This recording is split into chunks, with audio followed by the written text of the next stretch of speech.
नमस्कार दोस्तों, बुढ़ापे में माँ बाप को अपनी औलाद से किन दो चीज़ों का उम्मीद नहीं रखना चाहिए। एक समय की बात है, एक गांव में एक दंपति रहा करते थे। यानी उसके पास कोई भी चीज़ की कमी नहीं थी, कहे तो उनको सारी सुख सुविधाएं उपलब्ध थी। पर उनके शादी के 10 साल हो चुके थे, उनके घर में कोई औलाद नहीं था। इस बात को लेकर यानी उसका पति काफ़ी चिंतित रहता था, पत्नी भी काफ़ी चिंतित थी। पति उसका कहे तो अलग अलग जगहों पर इलाज करा चुका था और इलाज कराकर हार चुका था। अब वो इलाज के नाम पर विश्वास ही नहीं कर पाता। उसके गांव में एक बुजुर्ग आदमी रहते, वो बोलते कि तुम इस भगवान से मन्नत मांगो, हो सकता है जब दवा और दवाई काम ना करे तो दुआ ज़रूर काम करेगी। वो इंसान भगवान से मन्नत मांगता है और अगले 5 साल में उसके घर एक औलाद आती है जो कि लड़का है। दोस्तों, लड़का का जन्म हॉस्पिटल में होता है। वो व्यक्ति बहुत खुश होता है अपनी लड़के को देखकर।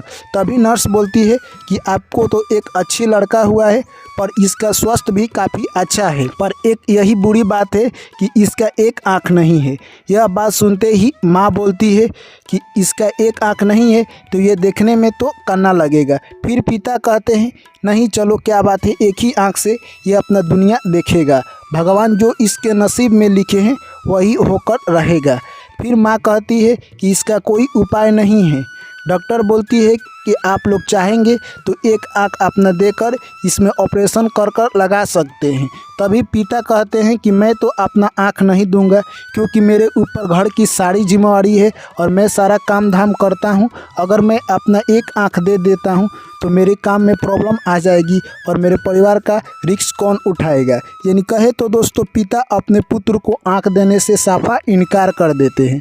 पर माँ कहती है कि मैं अपने पुत्र को एक आँख दे दूंगी, और माँ अपने पुत्र को एक आँख दे देती है और कुछ सालों के बाद ऑपरेशन कर लग जाता है। वो लड़का बहुत अच्छा दिखने लगा, क्योंकि उसका एक आँख नहीं था तो थोड़ा सा भादा दिखता था, और माँ अब कानी हो गई। दोस्तों, धीरे धीरे समय बीतता गया और लड़का 6 साल का हो गया। और माँ सोच ही रही थी कि अपने लड़के की एडमिशन एक अच्छी स्कूल में करा दूँ।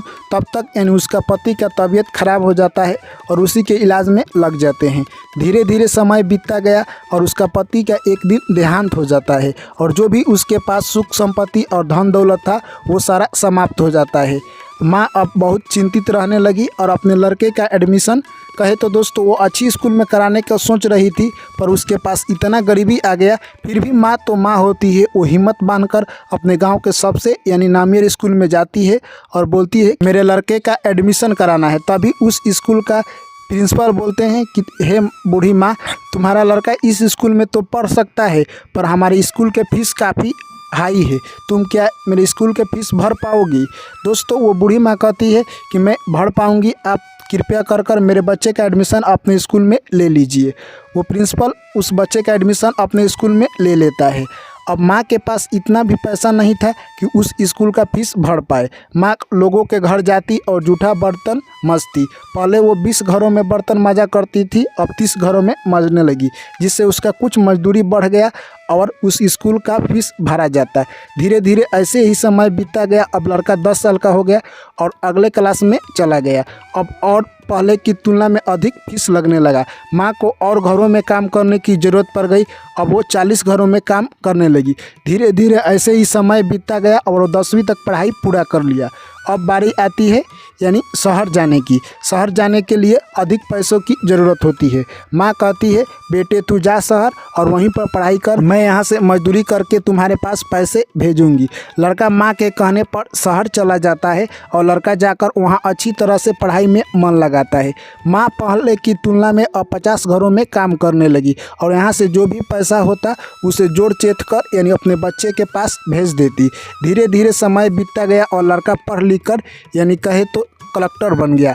अब वो लड़का अपनी ज़िंदगी में सक्सेस हो गया। यह बात लड़का एक पत्र के द्वारा अपने माँ को चिट्ठी लिखकर बताता है।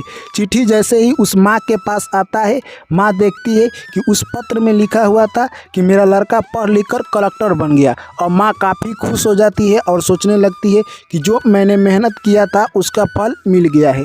अब मैं आज से लोगों के घरों में बर्तन और चूल्हा चौकड़ी नहीं करूँगी। अब मैं आराम से ऐश की ज़िंदगी जीऊँगी और घर पर खाकर बैठूँगी और मेरा बेटे की अब कमाई खाऊंगी, अब मुझे आराम हो जाएगा।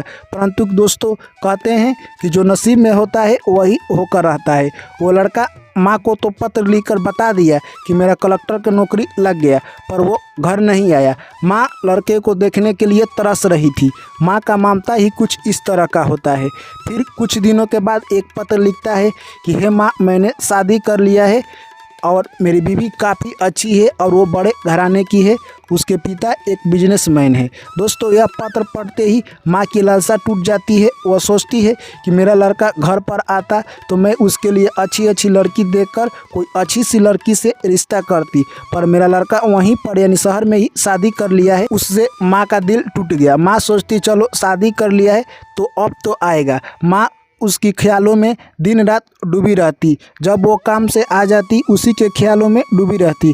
जब भी आसपास गांव में कोई भी गाड़ी आती माँ सोचती कि मेरा लड़का आ गया है, पर जाकर देखती तो उसका लड़का नहीं है। धीरे धीरे फिर समय बीतता गया और एक दिन फिर उस लड़का के द्वारा पत्र भेजा जाता है और उस पत्र में लिखा जाता है कि हे माँ, तुम्हारा पोता हुआ है। यह बात सुनकर माँ को और दुख लगा। वो सारा उम्मीद टूट जाता है। माँ सोचने लगी कि अब मेरा लड़का घर नहीं आएगा। माँ ने जो सपने पाल रखे थे वो सोच रही थी कि मेरा लड़का घर आएगा तो मैं अपने बहू और पोते को देखूंगी और अपने पोतों को खिलाऊंगी। उसके लिए बहुत सारे खिलौना रखी हूँ और उसको हलवा बनाकर खिलाऊंगी। दोस्तों ये सारा ख्याली सपने माँ अपने दिमागों में बुन रही थी, पर उसका लड़का आने का नाम ही नहीं ले रहा था। माँ ने एक बार डिसाइड किया कि मेरा लड़का नहीं आएगा, मुझे ही शहर जाना पड़ेगा। दोस्तों माँ बहुत सारा खिलौना और अपने बहू के लिए साड़ी लेकर चल देती है। वो जैसे तैसे पता पूछकर यानी शहर पहुँच जाती है और वहाँ पर भी पूछते पूछते अपने यानी लड़के के कहे तो कलेक्टर के महल तक पहुंच जाती है। जैसे ही वो महल में प्रवेश करती है तो वहाँ पर दो गार्ड खड़े होते हैं और गार्ड ने उसे अंदर जाने से मना करने लगते हैं। गार्ड कहते हैं कि तुम्हारे शरीर के ऊपर इतना यानी कपड़ा पुराना है और गंदा कपड़ा है और तुम एक आंख से कन्नी हो, तुम इधर इस महल में कहाँ जा रही हो? तुम जानती हो ये किसका महल है? तो बूढ़ी औरत बोलती है कि मैं जानती हूँ कि ये कलेक्टर साहब का महल है और इसी में मेरा बेटा रहता है, मेरा बेटा ही कलेक्टर है। वो गार्ड कहता है कि कलेक्टर साहब किसी कानी औरत का बेटे नहीं हो सकते हैं, तुम झूठ बोल रही हो। तभी एक दूसरा गार्ड था, वो बोलता है कि तुम बूढ़ी माँ से क्यों बहस कर रहे हो? और उसके बाद वो दूसरा गार्ड बोलता है कि हे माँ, तुम्हारे पास कोई सबूत है कि जो कलेक्टर साहब है वो तुम्हारे ही पुत्र हैं? तो बूढ़ी माँ अपने आंचल में से वो पत्र खोलकर दिखाती है। गार्ड साहब देखते हैं, कहते हैं हाँ तुम्हारा ही पुत्र है, कलेक्टर साहब ऊपर वाले रूम में है, अभी घर पर है फिलहाल, तुम जाओ और उनसे भेंट कर सकती हो। वो बूढ़ी माँ झोड़ा वहीं पर छोड़ देती है और चली जाती है ऊपर। ऊपर जाकर देखती है तो उसका पोता एक झुलुआ में खेल रहा था। पोते को अपने उठाकर गले से लगा लेती है। पोता यानी सोया हुआ था, जैसे ही वो गले से लगाती है पोता जग जाता है और पोता जोर से चिल्लाने लगता है। जैसे ही पोता जोर से चिल्लाने लगता है उसकी बहू रूम से दौड़ी दौड़ी निकल कर आती है। सोचती है कि क्या हो गया कि मेरा लड़का इतना जोर से चिल्लाने लगा। आकर देखती है कि एक कानी औरत मेरी बच्चे को उठा ली है। तभी वो अपने पति को चिल्लाकर बुलाने लगती है कि आइए आप देखिए, यहाँ पर एक बूढ़ी औरत बच्चा चुराने के लिए आ गई है। तभी वो बूढ़ी माँ बोलती है नहीं, मैं तुम्हारी सासू माँ हूँ, वो मेरा लड़का है और ये मेरा पोता है। मैं इस बच्चे को क्यों चुराएंगी? मैं इस बच्चे को लेकर कहाँ जाऊँगी? ये तो मेरा पोता है, मैं इसको खिलाने के लिए अपने गोद में ली हूँ। तब तक उसका लड़का आ जाता है और जैसे ही अपने माँ को देखता है तो वो अचंभित रह जाता है। तब वो बूढ़ी माँ कहती है कि ये मेरा लड़का है, तुम मेरी बहू हो, ये मेरा पोता है। तब वो लड़की बोलती है यानी उसकी पतोह बोलती है कि क्या आपकी माँ ये बूढ़ी माँ है और ये आप इतने गरीबी हालात में पले और बड़े हैं, यहाँ से निकलकर आप कलेक्टर बने हैं, आपका बैकग्राउंड ऐसा है? यह सब बात यानी उसकी औरत बोलने लगती है, जिससे वो लड़का कहता है नहीं, ये मेरी बूढ़ी माँ नहीं है, ये मेरी माँ नहीं है, मेरी माँ तो इस दुनिया में नहीं है, मेरा फैमिली में कोई नहीं है, मेरी माँ इस दुनिया से कब का चल बसी है। ये बूढ़ी औरत झूठ बोल रही है और मुझसे रिश्ता जोड़ने का प्रयास कर रही है। दोस्तों जैसे ही ये बात यानी उस लड़के के मुँह से जब माँ सुनती है तो उसका दुनिया का सारा आशा टूट जाता है और माँ दिल में ही रोने लगती है। सोचती है कि मैं जिसके लिए दिनों रात सपना बुनती हूँ और जिसके लिए मैं जी रही हूँ उसी से आज मेरा जवाब मिल गया है और मेरा इस धरती पर जीना बेकार है, अब मैं इस धरती पर नहीं जीऊँगी। यानी उसका आस का डोरी जो था टूट जाता है, क्योंकि उसका पति पहले ही चल बसा था। अब वो लड़के के सहारे ही जी रही थी और उसका लड़का भी जवाब दे देता है। दोस्तों वो माँ बहुत दुखी होती है और सोचती है कि मैं क्या करूँ, पर उसके दिमाग में एक आइडिया आता है और कहती है माँ कि मैंने आपको गलती से कह दिया कि आप मेरे लड़के हैं। मेरा भी लड़का एक शहर में पढ़ने के लिए गया था, वो भी कलेक्टर बन गया है और आपके जैसे ही दिखता है। मैं शायद गलत जगह पर पहुंच गई हूं, मेरा पता दूसरा जगह है और मैं आपको गलत से अपनी बेटा कह चुकी हूं। मुझे माफ़ कर देना बेटे, मैं यहां से जा रही हूं। यानी वो बूढ़ी माँ इस तरह से बात कह दी जिससे कि बहू को विश्वास नहीं हुआ कि इस कलेक्टर साहब की माँ यही है। और वो बूढ़ी माँ वहाँ से सीढ़ियों से धीरे धीरे उतर कर यानी जाने लगी। जैसे ही गेट पर पहुंचती है तो वो दरवान से बोलती है कि हे दरवान, तुम क्या मेरा एक काम कर सकते हो। दरवान को पहले से ही पता था कि ये तो कलेक्टर की माँ है, इनका तो काम करना बनता है। तो बूढ़ी माँ कहती है कि तुम मेरे लिए एक पत्र लिख दो, और एक पत्र लिखवा लेती है। जैसे जैसे बूढ़ी माँ बोलती गई वो दरवान लिखता गया और लिखवा कर वो पत्र ले लेती है और बूढ़ी माँ वो झोड़ा उठाती है, वहाँ से चल देती है। बूढ़ी माँ जाते जाते रास्ते में इन सारी बातों को इमेजिन कर रही थी, यानी सोच रही थी कि मेरा बेटा मुझे ही धोखा दे दिया और मुझे आज पहचानने से इनकार कर दिया अपने पत्नी के चलते। यानी उसके पास इतना धन दौलत और सक्सेस आ गया है कि अपनी वो माँ को पहचानने से इनकार कर दिया। वो सोचते सोचते रास्ता क्रॉसिंग कर रही थी, तभी एक गाड़ी से उसका एक्सीडेंट हो जाता है और वहीं पर बूढ़ी माँ की मौत हो जाता है। दोस्तों ये खबर उस शहर में जल्द ही फैल जाती है। कलेक्टर साहब मिलने के लिए आ जाते हैं और उसकी पत्नी भी और गार्ड भी आ जाते हैं। देखते हैं कलेक्टर साहब कि ये तो मेरी माँ है और उनको आंखों से आंसू आने लगता है। तब तक उसकी पत्नी की नज़र यानी बूढ़ी माँ के हाथ में एक चिट्ठी था उस पर पड़ता है और दोस्तों वो चिट्ठी निकाल कर उसकी बहू पढ़ने लगती है।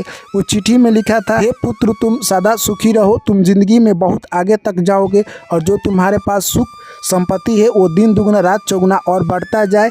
और आगे लिखा था कि हे पुत्र जब तुम्हारा जन्म हुआ तब तुम एक आंख से कन्ने थे, तब मैं सोचा कि अपना पुत्र को एक आंख दे देती हूँ और ऑपरेशन कर डॉक्टर ने मेरा आंख लेकर तुम्हारे आंख में लगा दिया और तुम बहुत सुंदर दिखने लगे और मैं कानी हो गई, यानी अपनी कुर्बानी तुम्हारे लिए दे दी और तुमने आज मुझे कानी कहकर पुकारा। मुझे बहुत बुरा लगा पर मैं तुम्हें माफ़ करती हूँ, तुम जिंदगी में बहुत आगे जाओगे और बहुत तरक्की करोगे। इस तरह का बात उस पत्र में लिखा हुआ था, क्योंकि दोस्तों माँ का दिल बहुत बड़ा होता है। इस संसार में माँ से बड़ा कोई नहीं है दोस्तों।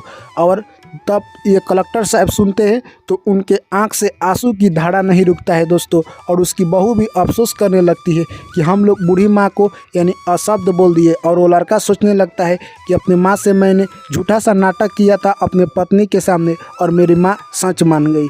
तो दोस्तों इस कहानी से हमें यही सीख मिलती है कि टाइम रहते आप किसी का रिस्पेक्ट कर लीजिए दोस्तों। आपका दुनिया में सगा कोई नहीं है सिवाय माँ बाप के।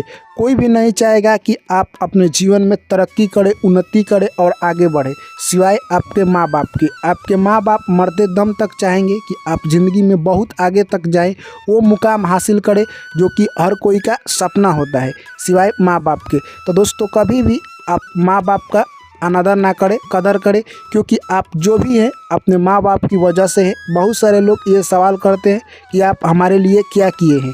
अभी तक आपके पास जो भी ये ज्ञान धन दौलत या आप इतने बड़े हुए हैं शिक्षा लेकर, आपके पास जो भी घर द्वार गाड़ी घोड़ा बंगला जो भी है वो आपके माँ बाप का ही देन है।